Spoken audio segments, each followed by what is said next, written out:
Bismillahirrahmanirrahim. Assalamualaikum warahmatullahi wabarakatuh. Alhamdulillahi rabbil alamin. Wassalatu wassalamu ala sayyidil mursalin Sayyidina wa habibina wa syafi'ina Muhammadin abil qasimil amin, wa ala alihi wa sahbihi wa man ittaba'a hudahu ila yaumiddin. Subhanaka la ilma lana illa ma 'allamtana innaka antal alimul hakim, wala haula wala quwwata illa billahil aliyyil azim. Rabbi shrah li sadri wa yassir li amri wahlul 'uqdatan min lisani yafqahu qawli, amma ba'du. Alhamdulillah wa syukrulillah. Kita panjatkan syukur kepada Allah Subhanahu wa taala atas nikmat yang Allah Subhanahu wa taala berikan kepada kita semua.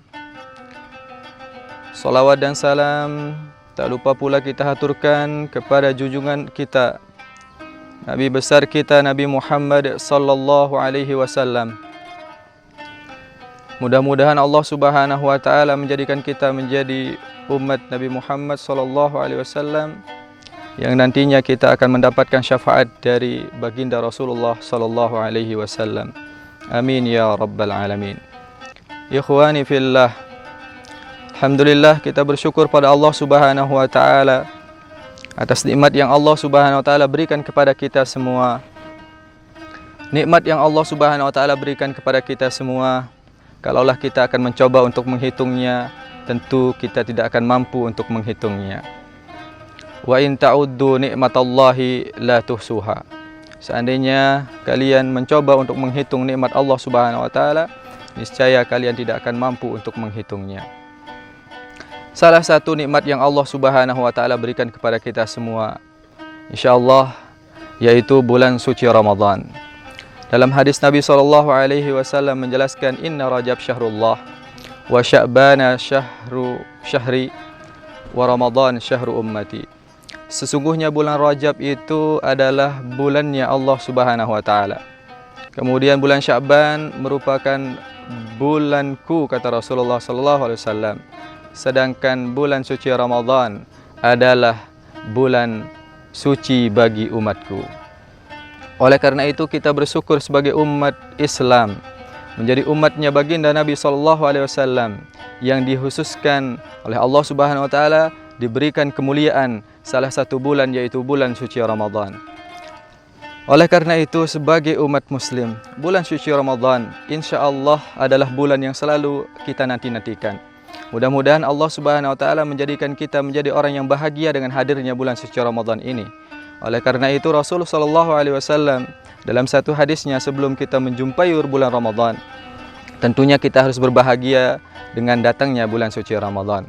Salah satu hadis Nabi SAW yang sering kita dengarkan, man fariha biduhuli ramadhana harramallahu jasadahu 'alan niran. Barang siapa yang bersenang gembira dengan datangnya bulan suci Ramadan, Allah Subhanahu wa taala akan mengharamkan jasadnya untuk dikenai oleh api neraka. Oleh karena itu kebahagiaan kita rasanya biasa saja ketika kita mendatangkan bulan suci Ramadan. Ketika kita menghadapi bulan suci Ramadan, kadang kita merasa biasa saja. Oleh karena itu, berbahagia dengan datangnya bulan suci Ramadan itu merupakan nikmat yang luar biasa. Allah Subhanahu wa taala memberikan hadiah kepada kita, tentunya kita harus berbahagia dengan itu.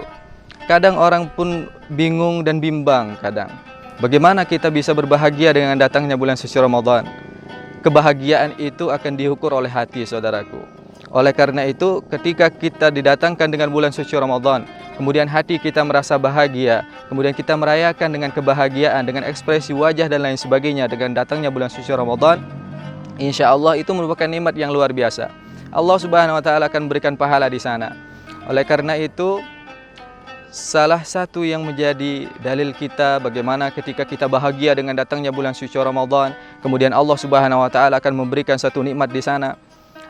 Dalam satu kisah, ulama menjelaskan tentang seorang kafir Quraisy, keluarganya Rasulullah sallallahu alaihi wasallam yang kita kenal dengan nama Abu Lahab.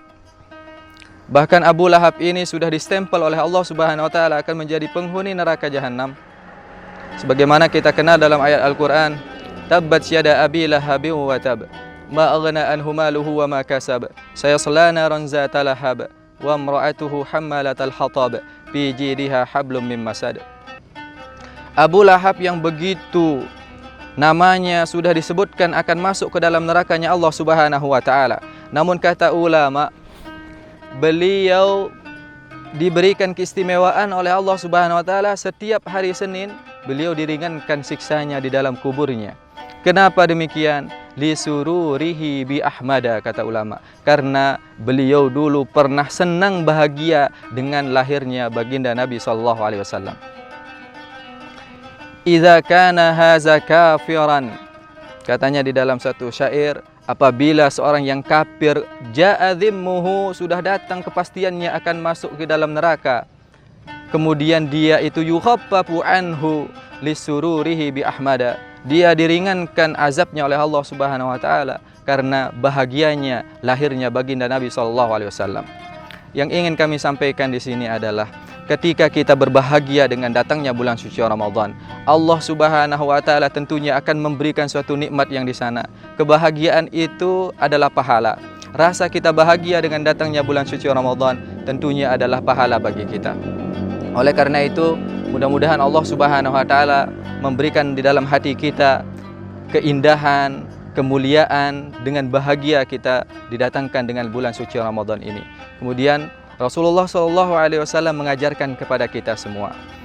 Di dalam satu hadisnya Nabi SAW mengajarkan kepada kita bagaimana kita akan didatangkan dengan bulan suci Ramadan. Bagaimana dengan orang-orang yang berpikir mereka akan tentunya bertemu dengan bulan suci Ramadan. Karena saking bahagianya kita diajarkan oleh baginda Nabi SAW di dalam hadisnya. Qala Nabi SAW, Allahumma barik lana fi Rajab wa Sya'bana wa ballighna Ramadan. Ya Allah, berikanlah keberkahan-Mu kepada kami di bulan Rajab dan di bulan Sya'ban, dan sampaikanlah kami kepada bulan suci Ramadan. Ini menunjukkan bagaimana Rasulullah SAW memberikan kabar gembira kepada kita semua. Bagaimana Rasulullah mengajarkan kepada kita semua bahwa bulan Ramadan adalah hadiah yang luar biasa yang Allah Subhanahu wa taala berikan kepada kita sebagai umat muslim. Oleh karena itu, Allahumma ja'alna minal farihin. Ya Allah, jadikanlah kami menjadi orang-orang yang bahagia untuk menerima kedatangan bulan suci Ramadan ini. Ikhwani fillah yang dirahmati Allah Subhanahu wa taala. Allah Subhanahu wa taala menggambarkan kepada kita tentang Ramadan ini luar biasa sekali. Kenapa Allah Subhanahu wa taala mendatangkan Ramadan? Kenapa Allah Subhanahu wa taala mendatangkan bulan suci Ramadan ini? Banyak yang bertanya, bulan Ramadan ini adalah bulan apa? Bukankah orang-orang terdahulu sebelum Nabi Muhammad SAW, Nabi Musa, Nabi Isa, bahkan Nabi Adam pernah melaksanakan puasa? Kemudian apa istimewanya puasa ini? Itu sebabnya Rasul SAW mengajarkan kepada kita, puasa memang bukanlah ibadah yang khusus kita laksanakan sebagai umat muslim, umatnya Nabi Muhammad, namun yang khusus adalah bulan suci Ramadan ini. Oleh karena itu sangatlah disayangkan kalau dengan hadirnya bulan suci Ramadan kita tidak bahagia. Sangatlah disayangkan kalau dengan hadirnya bulan suci Ramadan kita tidak memanfaatkan waktunya, tidak memanfaatkan kebaikannya, tidak memanfaatkan kesempatan untuk beribadah kepada Allah Subhanahu wa taala dengan sebaik-baiknya. Oleh karena itu, kita berdoa kepada Allah Subhanahu wa taala, mudah-mudahan kita menjadi orang-orang yang berbahagia dengan datangnya bulan suci Ramadan ini. Pemirsa, ikhwani fillah yang berbahagia, Allah Subhanahu wa taala dalam Al-Qur'an menjelaskan kepada kita semua bagaimana kita semua menjadi orang-orang yang bahagia dengan datangnya bulan suci Ramadan ini. Qul bi fadlillahi falyafrahu. Katakanlah dengan karunia Allah Subhanahu wa taala maka bergembiralah. Oleh karena itu sekali lagi mudah-mudahan kita dijadikan orang-orang yang berbahagia dengan datangnya bulan suci Ramadan. Kita sambut bulan suci Ramadan ini dengan hati yang bersih, suci dan gembira. Mudah-mudahan kita dijadikan oleh Allah Subhanahu wa taala menjadi penghuni surganya nanti. Mungkin hanya ini yang dapat kami sampaikan. Mudah-mudahan ada manfaatnya bagi kita semua. Mudah-mudahan Allah Subhanahu wa taala menjadikan kita orang yang berbahagia. Amin ya rabbal alamin. Akhirul kalam. Wallahul muwaffiq wal hadi ila sabilir rasyad. Assalamualaikum warahmatullahi wabarakatuh.